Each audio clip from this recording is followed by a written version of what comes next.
y medio tratará de realizar 3 aterrizajes en el asteroide para tomar muestras. Ryugu mide alrededor de 900 metros de diámetro, tiene forma de trompo y es de los cuerpos más antiguos del sistema solar.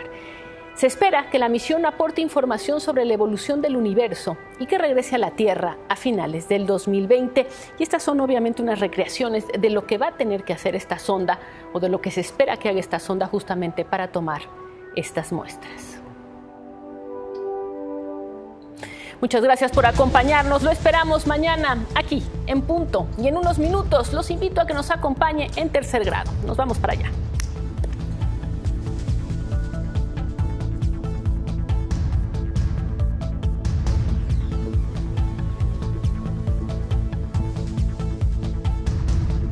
De lunes a viernes no te pierdas. A las 4:30 de la tarde y mañana será otro día. A las 5:30, como dice el dicho. Y a las 6:30, la jefa del campeón.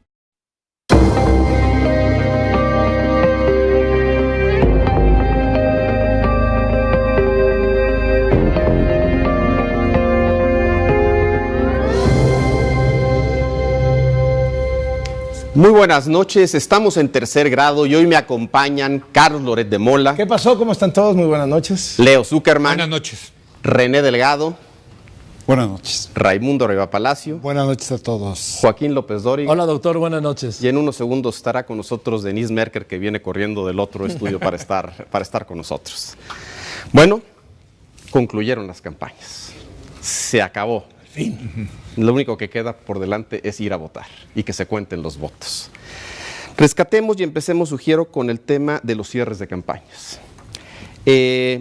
Agarro algunos elementos de los discursos de los candidatos. En el caso de Meade, creo que está esta sensación de que hay una disyuntiva histórica. Y él reitera este mensaje de que de qué lado de la historia vas a estar. Y el mensaje que deja ahí es que estamos ante el riesgo de una alternativa autoritaria y antidemocrática. Y que ante ese riesgo hay que reflexionar el voto y al final nuestros hijos nos dirán, y reitero, de qué lado de la historia estuviste. En el caso de Anaya me quedo con algunas ideas. Reitera la idea de que él es el único que puede ganarle a Andrés Manuel López Obrador. Vuelve a llamar al voto útil. Curiosamente dice que no hay que creer en las encuestas. Él ahora hace la denuncia de las encuestas porque dice que están patrocinadas desde el gobierno federal y obviamente denuncia la intervención del gobierno federal a lo largo de la campaña y obviamente en su contra. Y en el caso de Andrés Manuel López Obrador hay un reconocimiento a liderazgos históricos de la izquierda, pero también a las bases de la izquierda, que a lo largo de estos años han llevado a Morena y a su candidatura al punto en el que está en este momento. Y hay un mensaje, se me hace bastante incluyente, esta idea de que todos caben en su proyecto, ricos, pobres, creyentes, no creyentes, etc. Hay un espacio para todos. Interesante, creo, porque este tema reitera que echará para atrás la reforma educativa, pero no se detiene en la reforma energética, tampoco en el tema del aeropuerto y en esos temas conflictivos. Creo, es mi interpretación, que está pensando ya en el 2 de julio y cuáles son los mensajes que quiere dejar sobre todo para los llamados mercados y el mundo financiero. No toca esos temas. Yo me quedo con eso. ¿Qué concluyes de los cierres de campañas? Para sumarme un poco a lo que retratas, doctor, creo que se monta cada uno de los candidatos en lo que fue su campaña, en una fotografía que pudiera juntar todo lo que fue su campaña. ¿A qué voy? López Obrador trató de demostrar a lo largo de toda la contienda que ya no era solamente el de Eugenia León y Silvio Rodríguez, que le quería hablar a un público muchísimo más amplio. Y lo del Estadio Azteca fue un concierto pop fresa, ¿no? Con Belinda ahí como eje central, causando la sensación, y los simpatizantes de Morena, ¿quién lo iba a pensar? Gritando y coreando, emocionándose con Belinda. Y creo que es un retrato de lo que quiso ser su campaña, hablarle a un público mucho mayor, no hablarle solamente a sus duros, sí tener a Eugenia León para sus duros, pero buscar a una Belinda que pudiera hablarle. Exactamente, ¿no? Todos caben en el escenario, todos los géneros musicales caben. En el caso de Meade, me parece que retrata y termina de concluir el desdibujamiento de su personalidad. Cuando escogen a Meade como candidato, cuando el presidente escoge a Meade como candidato, lo hace a lo mejor porque era el menos priista de los que estaba ahí, porque era el que no tenía escándalos de corrupción, pero termina yendo a Coahuila a cerrar campaña y a hablar de la estructura del PRI, cómo la estructura del PRI, que es el único partido que tiene esa estructura y Morena no tiene la estructura que tiene el PRI, es lo que va a hacer la diferencia, lo que va a hacer que gane. Y Coahuila es quizá de los más recientes símbolos de cómo el PRI es capaz de ganar un estado. Toneladas de dinero por encima de la ley, movilización, cooptando a los órganos de decisión, y es el estado de Moreira, ¿no? Sin ir más lejos, quizá uno de los ejemplos del peor. ¿Y Anaya? Y Ricardo Anaya en el PAN del Bajío, ¿no? En un discurso totalmente anti-PRI, muy de la época fundacional, panista, etcétera, etcétera, con un PAN, eso sí, resquebrajado. Y lo que quiso hacer desde el principio, rebasar a López Obrador por la izquierda, veíamos y lo comentamos muchas veces cómo Ricardo Anaya recogía en su campaña posiciones de López Obrador del presente y del pasado. Pues hoy hasta las encuestas descalificó, como citabas hace un rato, que eso pues solía ser muy López Obradorista. Raimundo. Yo creo que no se puede ver el discurso si no se ve el formato de los cierres. Yo lo que pude apreciar es que tanto Ricardo Anaya como José Antonio Meade tuvieron cierres dirigidos a las estructuras de los partidos. Fueron cierres cerrados, platicando o tratando de arengando y tratando de jalar la cuestión hacia lo que es el PAN y un poco el Frente, con un reconocimiento en el caso de Ricardo Anaya del Movimiento Ciudadano, no tanto en el caso del PRD, y en el caso del PRI, Partido Verde Panal, volcado totalmente hacia el PRI. Esa es la razón que va a Coahuila, que es el mejor operador político, Rubén Moreira, que puede tener el PRI en este momento, que puede jalar y hacer elecciones. A diferencia de Andrés Manuel López Obrador, que me pareció, efectivamente, fue como Coachella en el Estadio Azteca, pero con un formato, cuando yo vi la disposición, me recordaba algunos cierres de campaña en Europa. Cierres de campaña en España, que son muy novedosos, cierres de campaña incluso en Francia, algunos de Jacques Chirac, que en términos de edad generacionalmente podía generar una imagen negativa en el electorado, pero sin embargo con el tipo de color simplemente hacen que se olvide la edad. Y esto también tiene que ver con el discurso, que es lo que tú preguntabas. Los discursos de Ricardo Anaya y José Antonio Meade van directamente a la estructura, qué es lo que te está diciendo, cómo están viendo la campaña y qué es lo que van a hacer el domingo. Es una elección para ellos de estructuras. Y tenemos a López Obrador totalmente abierto, en donde él ya no necesita mantener la base electoral que siempre ha tenido y habla completamente a todos, y me pareció un discurso muy interesante, o sea, porque vimos un discurso de estructuras y vimos un discurso totalmente diferente, hablándole a todos, donde López Obrador, él se presenta como el resultado de 70 años de luchas sociales, porque él se va y recuerda a las huelgas de ferrocarriles, de médicos. Estamos hablando de 1965, 58. de 58, los ferrocarrileros, sí. Cuando habla de Valentín Capa.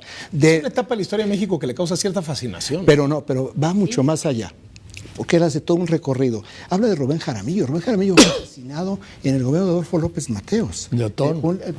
Y habla en la parte de los 60s también sobre los estudiantes del 68, algo que va a repetir a lo largo del discurso, pero se va a los 70s y se refiere a los luchadores sociales, y se va a los 80s y a los 90s cuando él habla de las ONGs, de los defensores de derechos humanos, digamos, para una primera aproximación a los discursos. Denise, bienvenida. Gracias.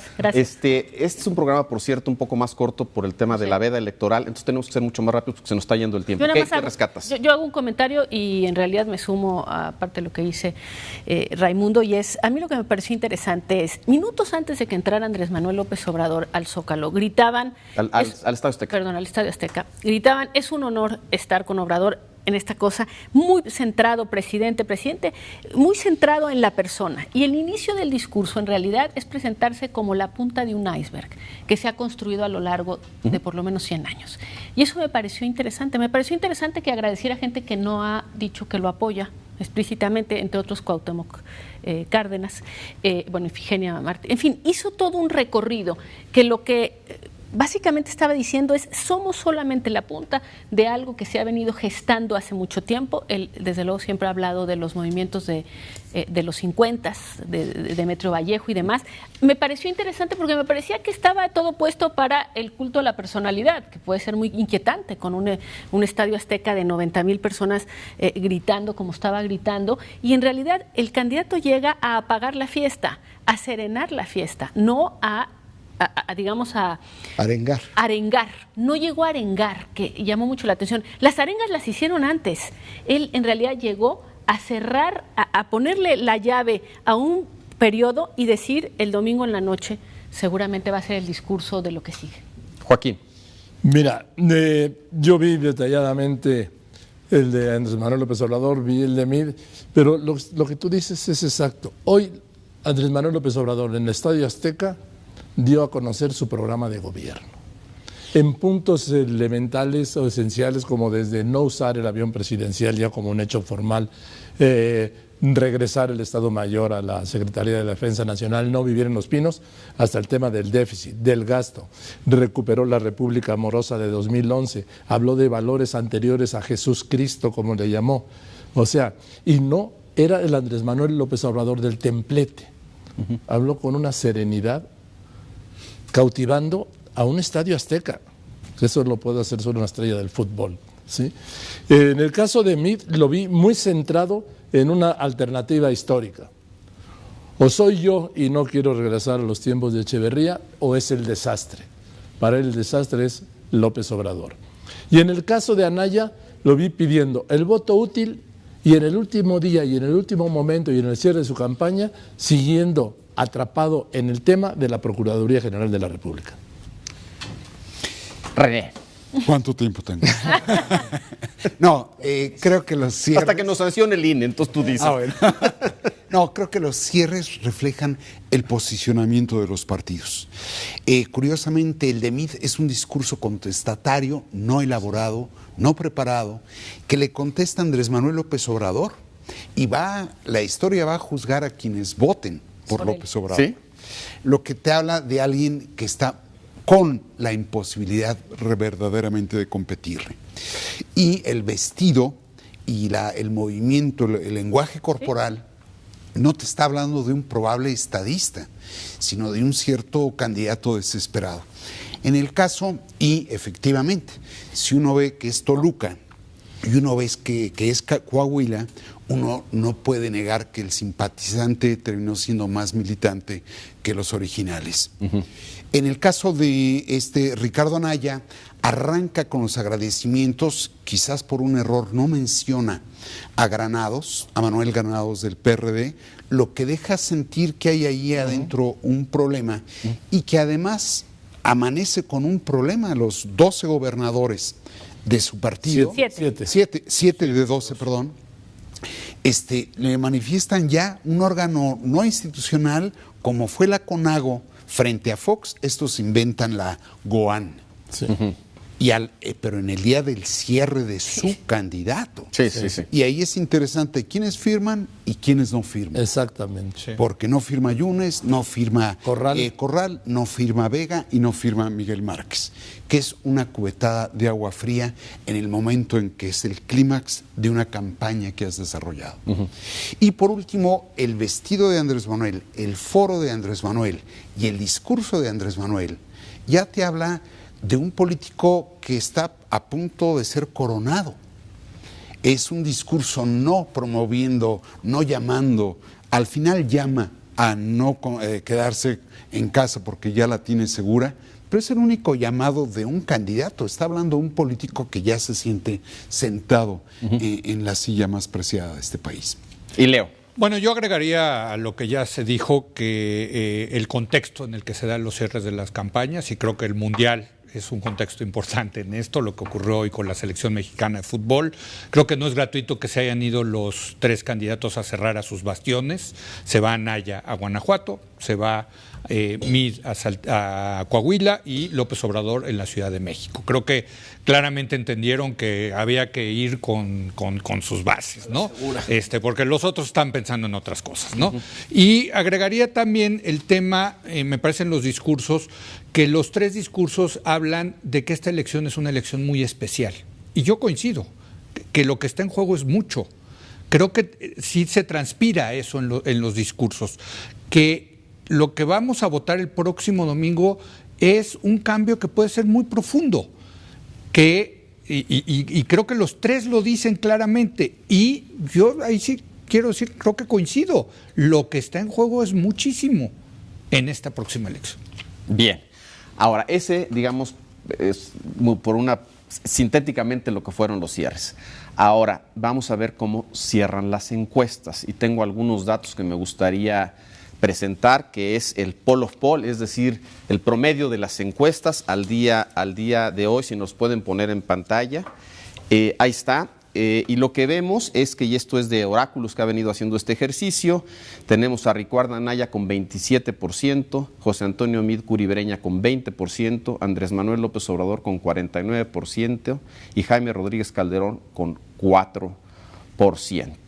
Si las encuestas son un reflejo fiel de la realidad, Andrés Manuel López Obrador claramente trae una enorme ventaja de cara al 1 de julio, al próximo domingo.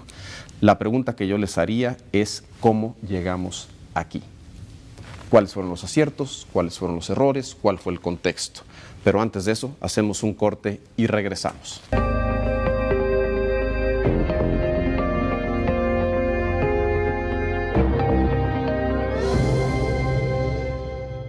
Me llamo Román Greco, soy francés y soy director de producción. El primer terremoto, que obviamente es el más fuerte de 85, sin duda son de eventos dolorosos. O sea, ni una bomba atómica puede desaparecer la Ciudad de México del mapa. Lo que nos gusta hacer a los periodistas es estar ahí cuando las cosas suceden, cuando la historia se transforma, cuando hay marcas en el camino. Esta es una de ellas y vamos a estar ahí. Televisa tiene la capacidad, tanto tecnológica como personal, para poder llevar la información a cualquier rincón. Pero eso también genera una nueva responsabilidad y un gran reto. Vamos a dar la batalla para tener la mejor cobertura. Estamos listos para empezar con todo. Decisión 2018, de principio a fin, Noticieros Televisa. Prepárate para cantar con Moderato y Karol G.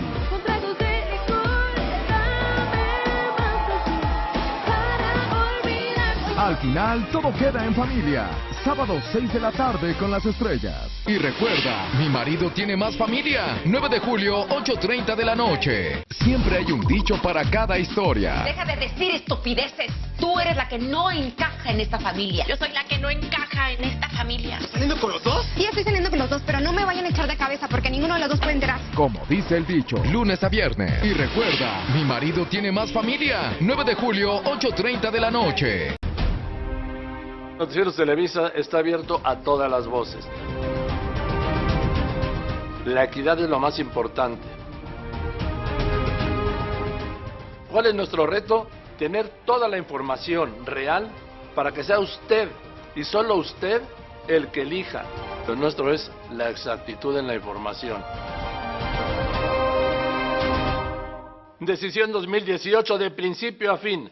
Noticieros Televisa. Solicitamos su colaboración para localizar a las siguientes personas. Antonio Juárez desapareció el 22 de abril de 2018 en el Estado de México. Laura Eras desapareció el 5 de enero de 2016 en el Estado de México. Para cualquier información, comuníquese a Servicio a la Comunidad.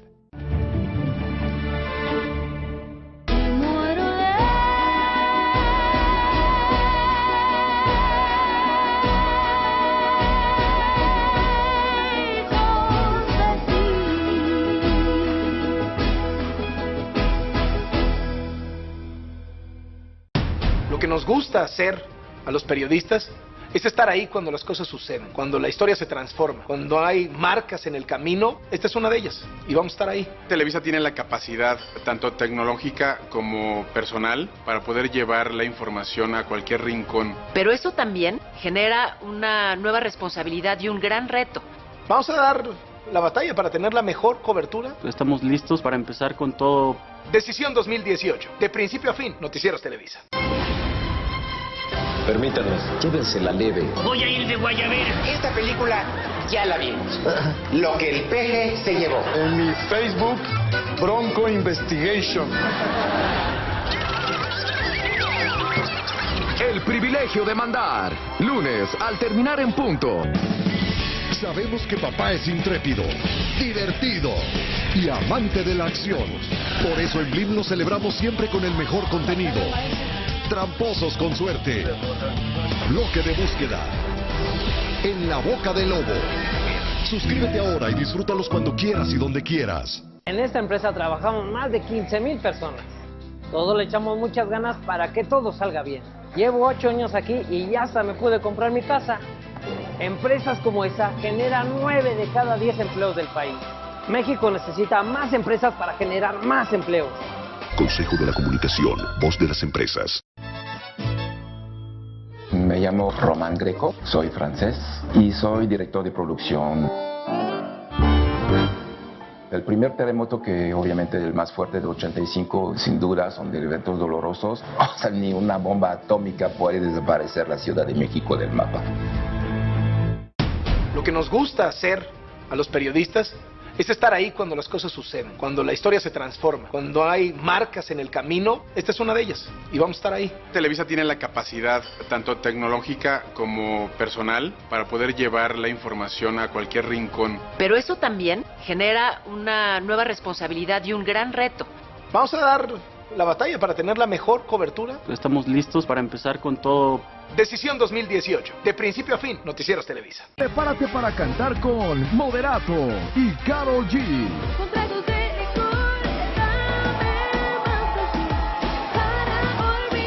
Al final, todo queda en familia. Sábado 6 de la tarde con las estrellas. Y recuerda, mi marido tiene más familia. 9 de julio, 8:30 de la noche. Siempre hay un dicho para cada historia. Deja de decir estupideces. Tú eres la que no encaja en esta familia. Yo soy la que no encaja en esta familia. ¿Estás saliendo con los dos? Sí, estoy saliendo con los dos, pero no me vayan a echar de cabeza porque ninguno de los dos puede enterar. Como dice el dicho, lunes a viernes. Y recuerda, mi marido tiene más familia. 9 de julio, 8:30 de la noche. Noticieros Televisa está abierto a todas las voces. La equidad es lo más importante. ¿Cuál es nuestro reto? Tener toda la información real para que sea usted y solo usted el que elija. Lo nuestro es la exactitud en la información. Decisión 2018, de principio a fin. Noticieros Televisa. Solicitamos su colaboración para localizar a las siguientes personas. Antonio Juárez desapareció el 22 de abril de 2018 en el Estado de México.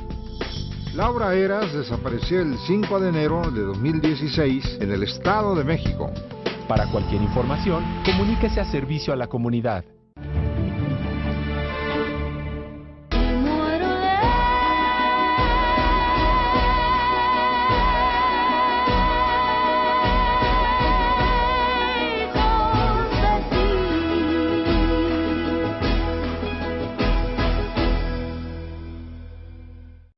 Lo que nos gusta hacer a los periodistas es estar ahí cuando las cosas suceden.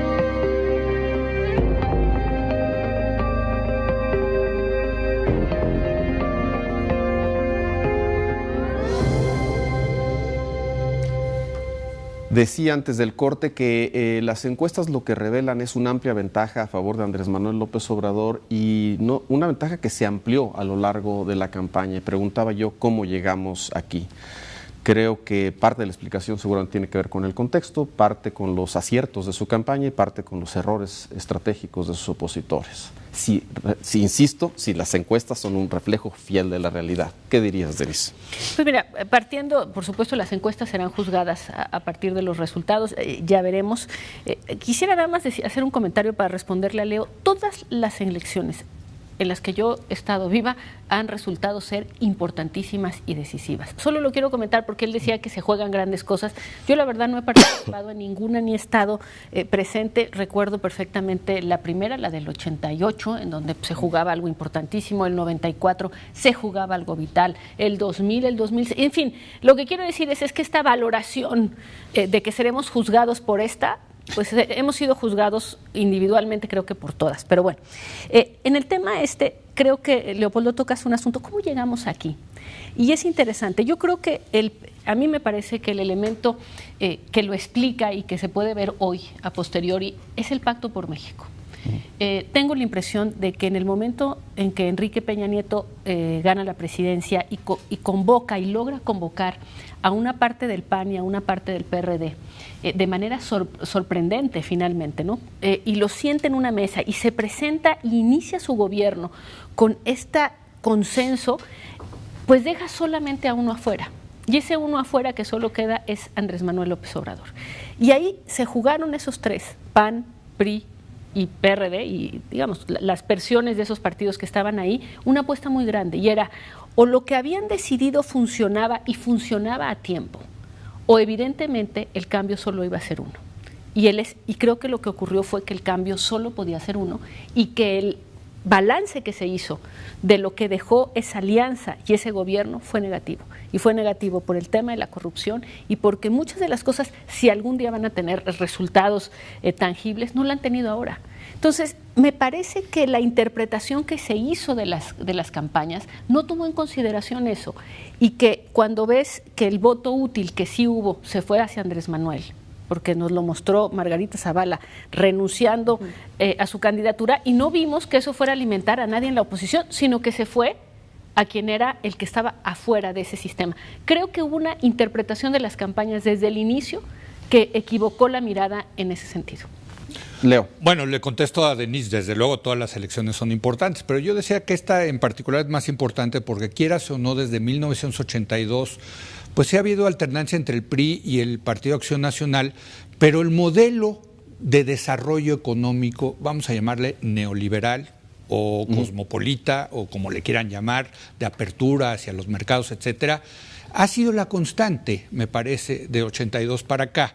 Yo creo que en 2018 sí hay un riesgo, porque para mí es riesgo, porque yo sí estoy a favor de ese modelo neoliberal, de que cambie ese modelo neoliberal. Por eso decía que creo que lo que está en juego más en esto. En 2006 y en 2008. En 88, quizás las elecciones donde estuvo más en riesgo ese cambio fue 88 y 2006, y acabaron ganando los neoliberales. En esta ocasión lo que pasa es que pues pueden ganar. Lo dice López Obrador en su libro, que este país se echó a perder en 1982 cuando entraron los neoliberales al poder. Y sobre la elección, rápidamente decirte, en Oráculos llegamos a compilar 65 encuestas de noviembre a la fecha. Encuestas en vivienda que siguen la reglamentación, las reglas del Instituto Nacional Electoral. No hay ni una sola encuesta que ponga en segundo lugar a López Obrador. Es decir, López Obrador desde noviembre estuvo arriba y lo único que fue cosechando. Y te puedo decir que viendo la tendencia histórica del modelo Poll of Polls, sí hay dos eventos que marcan un punto de inflexión donde creció López Obrador.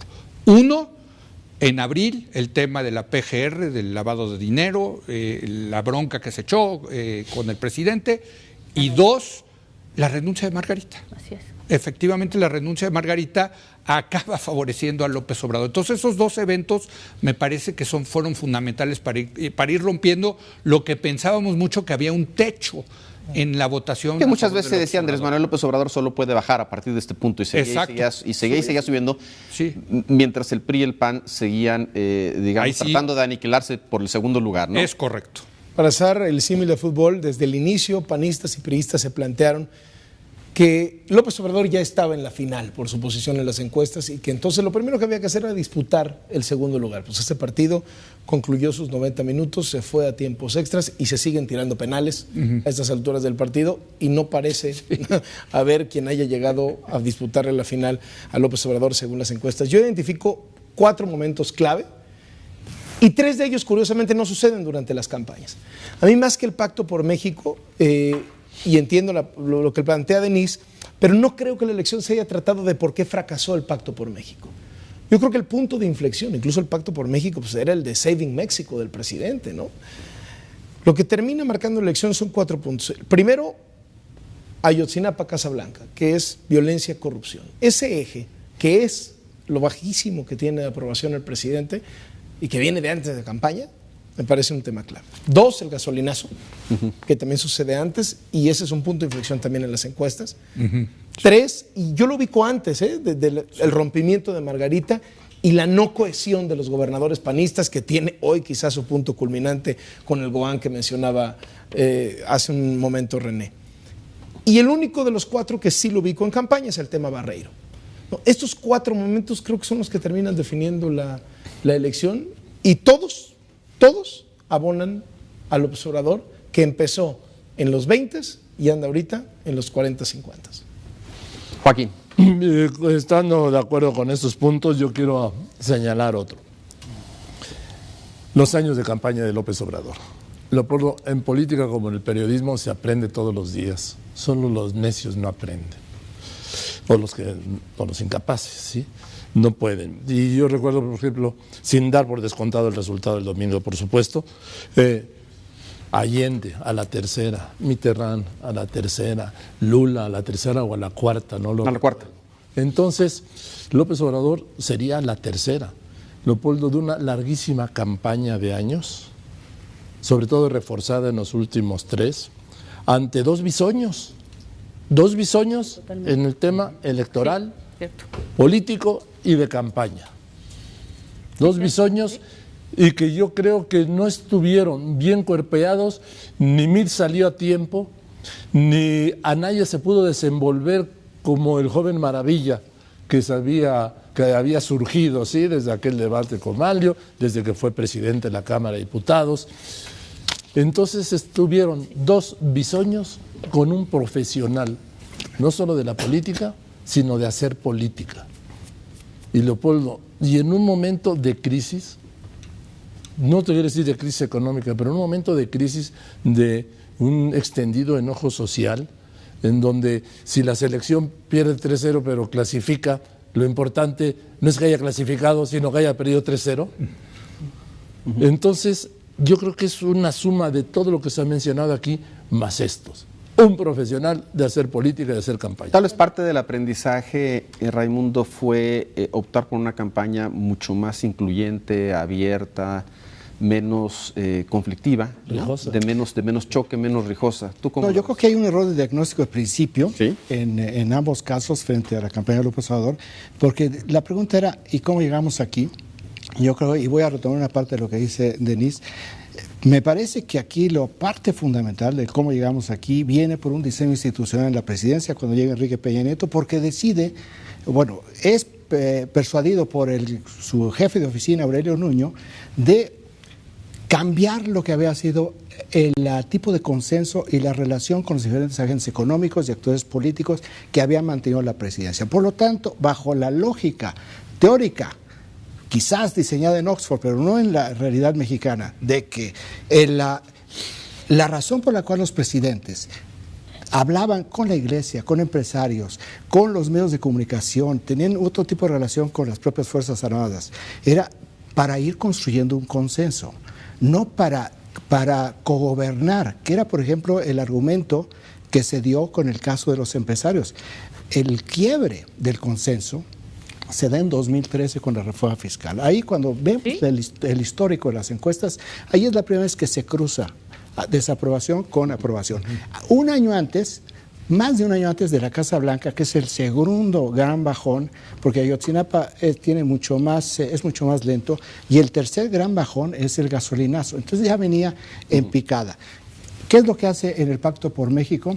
Crean un pacto con lo más negativo, lo más odiado del PRD, que fue la corriente no izquierda de los chuchos, y con un liderazgo, el de Gustavo Madero, bastante vulnerable, como lo pudimos ver al paso de los tiempos, en los cuales lo que sucedió fue quemaron esos liderazgos porque no construyeron, porque realmente Peña Nieto no sabe construir consensos. Construir consensos como se hace en la política, es construir consensos a través de dinero. Bueno, pues eso es frágil porque entonces lo que haces es generar fuerzas o agentes mercenarios, pero no personas que te van a ayudar. Pero eso te explicaría, perdón, Raimundo, digamos, por qué el PRI la tenía cuesta arriba, pero no necesariamente el PAN. El PAN cometió, digamos, es porque una todos parte, los eventos que tú dices tienen que ver con gestión de gobierno. ¿Qué es lo que sucedió con el PAN? Lo vimos hoy en el cierre de campaña. Dice, voy a referirme a 2 excandidatos presidenciales. En Guanajuato está un expresidente del PAN y está otro expresidente del PAN, que es Felipe Calderón, que no estaban ahí. Lo que dijo René es fundamental. Esta carta de los gobernadores del PAN, ¿qué significa? ¿Cuáles son los gobernadores que van a ayudar? Me parece que es la gran apuesta de José Antonio Meade al PRI este domingo. ¿Qué es lo que me lleva? O sea, lo hemos platicado aquí. Ricardo Anaya tenía un partido estructuralmente disfuncional porque estaba roto. Lo que nos lleva a lo que estamos viendo con este lo rompió también un poco, ¿no? Estiró demasiado la liga, ¿no? Bueno, tiene parte de lo fracturó. Sí, bueno, claro, él es responsable y se corre al espacio antisistémico de López Obrador para no dejarlo solo, pero se equivoca en el tipo de discurso. Pero se corre y no, a veces sí, a veces no. No, sí se corre. Sí titubea en el camino. Pero titubeó y se dio cuenta que no funcionaba, y con esto termino, y se equivocó. López Obrador dice, la mafia del poder tiene 3 permanentes, 3 numerarios y otros 2 o 3 que suben o bajan. Él no. Supernumerarios. Todo el PRI es corrupto. Anuló la posibilidad de que el PRI haga el voto útil por él. René, finalmente, dicho metafóricamente, esto ocurrió cuando el PRI quiso ser el PAN, cuando el PAN quiso ser el PRI y Andrés Manuel se colocó al centro. Es decir, me parece que hay varios elementos de corto y de mediano plazo que nos llevan a la situación en la que estamos. Para mí, a partir del 88, yo ahí coincido con Denise, cada elección tiene su peculiaridad. A partir del 88 se gestó una idea. Decía Carlos Castillo que se habían alzado con la victoria cultural y se dio un entendimiento entre PRI y PAN, lo que llevó a una suerte de democracia tutelada donde se podía correr del centro a la derecha, de la derecha al centro, pero no a la izquierda. Y creo que se vinieron acumulando malestares. El modelo yo creo que no derramó de manera generalizada sus beneficios y eso fue generando un malestar. Ya en la coyuntura electoral sí creo que el pacto le dejó el campo abierto y solo de la oposición a Andrés Manuel López Obrador, que no desperdició un minuto.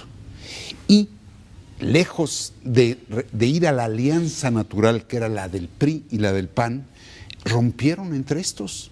Entonces el PRI coloca a un simpatizante filopanista que incorpora a muchos elementos del PAN, visita al expresidente del PAN, mientras que el PAN coloca un candidato que mira a la izquierda y deja en ese sentido un vacío a su propia estructura. Y creo que en ese sentido sí acumuló puntos Andrés Manuel en términos de las ventajas que le dieron y las que él construyó.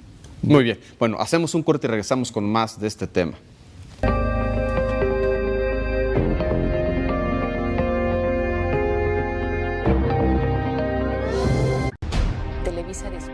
Noticieros Televisa está abierto a todas las voces. La equidad es lo más importante.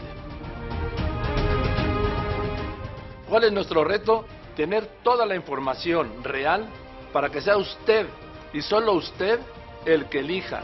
Lo nuestro es la exactitud en la información. Decisión 2018 de principio a fin. Noticieros Televisa. Solicitamos su colaboración para localizar a las siguientes personas. Antonio Juárez desapareció el 22 de abril de 2018 en el Estado de México. Laura Eras desapareció el 5 de enero de 2016 en el Estado de México.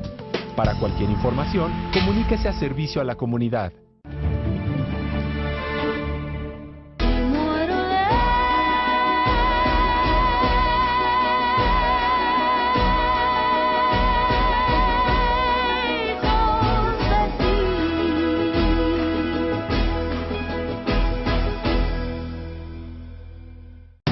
Lo que nos gusta hacer a los periodistas es estar ahí cuando las cosas suceden, cuando la historia se transforma, cuando hay marcas en el camino. Esta es una de ellas y vamos a estar ahí. Televisa tiene la capacidad, tanto tecnológica como personal, para poder llevar la información a cualquier rincón. Pero eso también genera una nueva responsabilidad y un gran reto.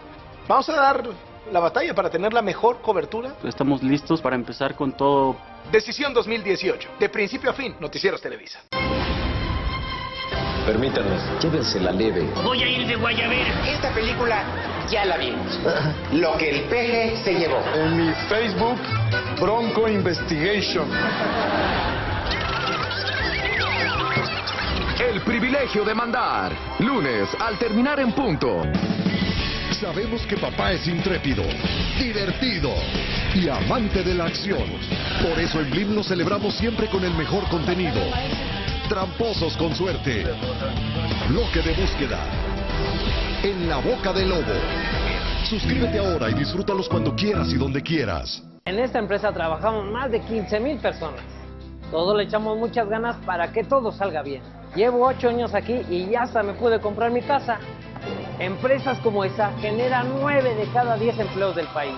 México necesita más empresas para generar más empleos. Consejo de la Comunicación, voz de las empresas. Me llamo Román Greco, soy francés y soy director de producción.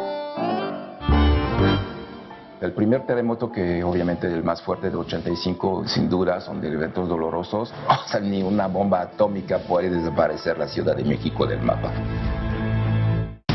Lo que nos gusta hacer a los periodistas es estar ahí cuando las cosas suceden, cuando la historia se transforma, cuando hay marcas en el camino. Esta es una de ellas y vamos a estar ahí. Televisa tiene la capacidad, tanto tecnológica como personal, para poder llevar la información a cualquier rincón. Pero eso también genera una nueva responsabilidad y un gran reto. Vamos a dar la batalla para tener la mejor cobertura. Estamos listos para empezar con todo. Decisión 2018, de principio a fin, Noticieros Televisa. Prepárate para cantar con Moderato y Karol G.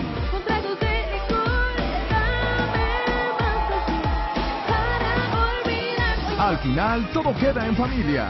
Sábado 6 de la tarde con las estrellas. Y recuerda, mi marido tiene más familia. 9 de julio, 8:30 de la noche. Siempre hay un dicho para cada historia. Deja de decir estupideces. Tú eres la que no encaja en esta familia. Yo soy la que no encaja en esta familia. ¿Estás saliendo con los dos? Sí, estoy saliendo con los dos, pero no me vayan a echar de cabeza porque ninguno de los dos puede enterar. Como dice el dicho, lunes a viernes. Y recuerda, mi marido tiene más familia. 9 de julio, 8:30 de la noche. Noticieros Televisa está abierto a todas las voces. La equidad es lo más importante. ¿Cuál es nuestro reto? Tener toda la información real para que sea usted y solo usted el que elija. Lo nuestro es la exactitud en la información. Decisión 2018, de principio a fin. Noticieros Televisa. Solicitamos su colaboración para localizar a las siguientes personas.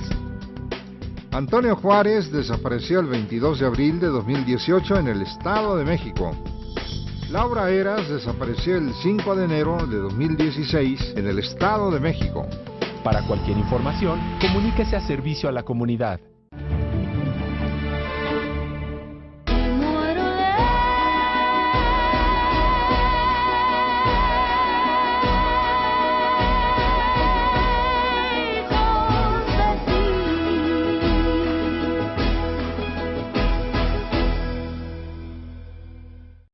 Lo que nos gusta hacer a los periodistas es estar ahí cuando las cosas suceden, cuando la historia se transforma, cuando hay marcas en el camino. Esta es una de ellas y vamos a estar ahí. Televisa tiene la capacidad, tanto tecnológica como personal, para poder llevar la información a cualquier rincón. Pero eso también genera una nueva responsabilidad y un gran reto. Vamos a dar la batalla para tener la mejor cobertura. Estamos listos para empezar con todo. Decisión 2018, de principio a fin, Noticieros Televisa.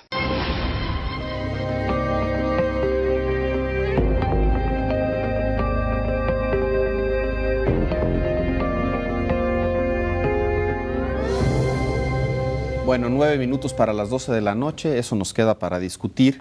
Y la pregunta que pondría sobre la mesa ahora, René, es ¿y qué si las encuestas están equivocadas? ¿Qué si los números de oráculos no son los correctos? ¿O la probabilidad de eso es muy baja? Ni hay que detenernos en ella. No, digo, yo creo que con los márgenes que traen las encuestas puede variar los números, pero no necesariamente creo que estén mal en el resultado final. Yo te decía que hay otro ejercicio, el modelo matemático de voz y voto. Ellos dan como valor probable, desde luego hay límite inferior y superior, no doy nada más el probable. Morena, 33.7, PAN, 28.8 y PRI, 25.0. Pero cuando uno ve los actos, cuando uno ve las agendas, ahí también uno va perfilando quiénes se van colocando en qué lugares. Y en ese sentido me parece que no hay mucho que dar revuelta, ¿eh? Aunque estos números que tiene sí ponen, digamos, la contienda en otra dimensión, porque la diferencia es más o menos de 9 puntos entre el primero y el segundo lugar, y después casi un empate técnico, un poco más Anaya, pero casi. Es un modelo matemático, quise decir. Digamos. Déjame ponerlo de la siguiente manera. Si se equivocan las encuestas en el caso de México, sería el peor error de las encuestas en la historia del mundo. De la humanidad. No, desde que empezaron las encuestas, que fueron en los años 30 del siglo la pasado. época de Platón. No había encuestas. Las encuestas se inventaron de manera científica en Estados Unidos en los años 30. De los 30 para acá, van a cumplir casi 100 años. Sería el peor error de la historia. Por los márgenes y la unanimidad en el sentido. Se convertiría México en un caso de estudio de lo que no hay que hacer en las encuestas, de ese tamaño. Las encuestas que hemos visto yo no creo que estén equivocadas, lo que no significa que así va a resultar. Claro. Que así va a resultar. Punto número 1. Punto número 2 es... Son 65 encuestas las que toma Oráculos, encuestas de vivienda. Son nada. Es decir, lo que hicieron en el agregador de 65 encuestas versus más de 3,000 en las elecciones presidenciales en Estados Unidos te demuestra que la muestra es demasiado pequeña, por lo tanto el margen de error se amplía. ¿Qué es lo que nos dice el 49%, que es el promedio de Oráculos? Nos dice un voto para Andrés Manuel López Obrador de 30, poco más, casi 31 millones de personas. 31 millones de personas son más o menos 12 millones más de las personas que votaron por Enrique Peña Nieto y es más del 100% de lo que votó por Andrés Manuel López Obrador. ¿Qué es lo que a mí, simplemente, sin ningún dato, digo, yo no veo ese volumen de votos hacia Andrés Manuel López Obrador? Yo pensaría, y por eso mencioné yo lo de las estructuras, ¿cuál es el cálculo del PRI? 20% de votos de priistas, 6% que le dé el Verde y Nueva Alianza, 10% que dé el candidato, que da 36%, pero necesitan los gobernados panistas. Si lo logran, son más o menos 15% que daría. Entonces, sí consideras la posibilidad que las encuestas estén drásticamente equivocadas. Yo, más bien, el porcentaje, sí creo que se abre y no es un problema de encuestas, es un problema simplemente de muestras y también es muy pequeña la muestra. ¿Cómo está desarrollando el electorado? Pero la pregunta es cómo va a quedar el Congreso, ¿no? También. Bueno, pero esa ya no nos va a dar tiempo de discutirlo. A ver, Joaquín. A ver, Leopoldo, preguntaste, ¿las encuestas son un reflejo de la realidad? Yo creo que no son un reflejo de la realidad, por lo limitado, como señalabas, de la muestra, ¿no? Por mayor que sea. Estamos hablando de 89 millones de electores, de los cuales quizás saldrán a votar 60, 65 millones. Pero, pues son una pista. Son una pista de lo que piensan los que han respondido que sí van a votar por cada uno de los candidatos. Y sigue quedando la incógnita de quienes no contestaron, de quienes no han tomado una decisión, o de quienes contestaron lo políticamente correcto o lo que creen conveniente en su localidad. Pero ves que esta es una pista robusta, ¿o no? ¿O nada más? De acuerdo a las encuestas es muy robusta. El punto es lo que tú preguntaste, ¿son un reflejo de la realidad? Eso lo veremos el domingo. Denis. Me quedo en que es una pista robusta, simplemente por lo que decía Leo, que me parece sería la peor catástrofe de las encuestas, incomparable con lo que vimos en Estados Unidos y en el Brexit. Y después me quedo con una reflexión que tú pusiste de entrada y que me parece que hoy es la última vez que la vamos a platicar, porque pase lo que pase, a partir de la próxima semana estaremos envueltos en otra cosa. Pero, ¿cómo llegamos aquí? Es una pregunta que se tendrá que responder durante mucho tiempo y mucho más sofisticado que la forma en que la contestaron, creo yo, los candidatos del PRI y del PAN, que hicieron una simplificación increíble. ¿Cómo llegamos a una votación como la que va a haber el domingo? Creo que es un tema interesante. ¿Podría agregar una cosa? Rapidísimo. Rapidísimo. Las encuestas y los agregadores de encuestas no deberían de tener ese poder. No deberían de tener ese poder. Y tienen ese poder por la falta de una segunda vuelta en México. Bueno, a ver, rapidísimo. Creo que tenemos unos 4 minutos más. Rapidísimo, 20 segundos, un comentario final. Bueno, un par de cosas sobre este asunto. Primero, sí, pueden haber todos los escenarios sobre la mesa. Lo que importa son los votos que se pongan sobre las urnas, etcétera, etcétera. Las encuestas en México han fallado, pero una y otra vez reviven. Y hoy por hoy puedo decir que los encuestadores fueron los reyes de la campaña. Las encuestas dictaron la narrativa de principio a fin de la campaña y fueron las encuestas a partir de las cuales hicimos las mesas, preguntamos en las entrevistas, se debatieron, aquí, se hicieron las estrategias, todo fue a partir de las encuestas. ¿Pero por qué tienen ese poder? Esa es la pregunta. Pues porque no hay segunda vuelta. Pero la tienen en A ver, Estados creo que me está diciendo que queda un minuto. Agenda periodísística, bueno, me parece que... Comentario final sobre las elecciones, punto. Bueno, me parece que hay muchos pendientes y si López Obrador llega, tendrá de entrada que empezar a lidiar con sus propios expedientes, ¿no? El más reciente siendo lo de Laida, por ejemplo, ¿no? que puso Denise sobre la mesa, pero Napoleón, pero el Bester, ¿no? Entonces, ¿cómo va a lidiar con esos expedientes en caso de ganar? Creo que es esa y cómo sería en términos económicos las dos preguntas. Joaquín, 20 segundos. 20 segundos, 2 puntos. Me interesaría conocer cuál es el mensaje que va a mandar en caso de ganar a los mercados el domingo Andrés Manuel López Obrador, aunque él los deseche, vamos. Y segundo, lo que has mencionado de este personaje impresentable que es Laida Sansores. Es una vergüenza que Laida Sansores forme parte del equipo de Andrés Manuel López Obrador y que ante lo que cometió, la culpable seas tú, Denise, el mensajero, y no ella que lo cometió como lo quiso presentar por no tener ninguna... 20 segundos, Leo. No, bueno, yo quisiera regresar al tema rápido de las encuestas y decir muy claramente que todavía hay una probabilidad de que no gane Andrés Manuel López Obrador. Es una probabilidad baja, pero una probabilidad baja no es una probabilidad nula. Y las encuestas no deberían de tener ese poder. 20 segundos. Yo me sumo a Leo. Yo creo que esto no lo vamos a ver efectivamente hasta que se dé el voto y yo creo que las encuestas no necesariamente hayan mentido, pero no sabemos realmente cómo va a ir el electorado este domingo. A ver, yo creo que las tendencias en materia de demoscopía están claras. Yo quisiera 3 frases para cada candidato. 1, Andrés Manuel tiene que cuidar, su talón de Aquiles es la soberbia. 2, la losa que carga Mid no necesariamente es del PRI, sino del gobierno. Anaya, yo creo que es víctima de su hazaña. Denis, 15 segundos. No, es como los candidatos que dicen tienes un segundo y empiezan a hablar. Gracias, Leopoldo, hablaremos de otro tema el próximo miércoles. Gracias. Muy bien, pues muchas gracias a todos ustedes y muchas gracias por su atención a Tercer Grado. Lo esperamos la próxima semana en este mismo espacio. Buenas noches.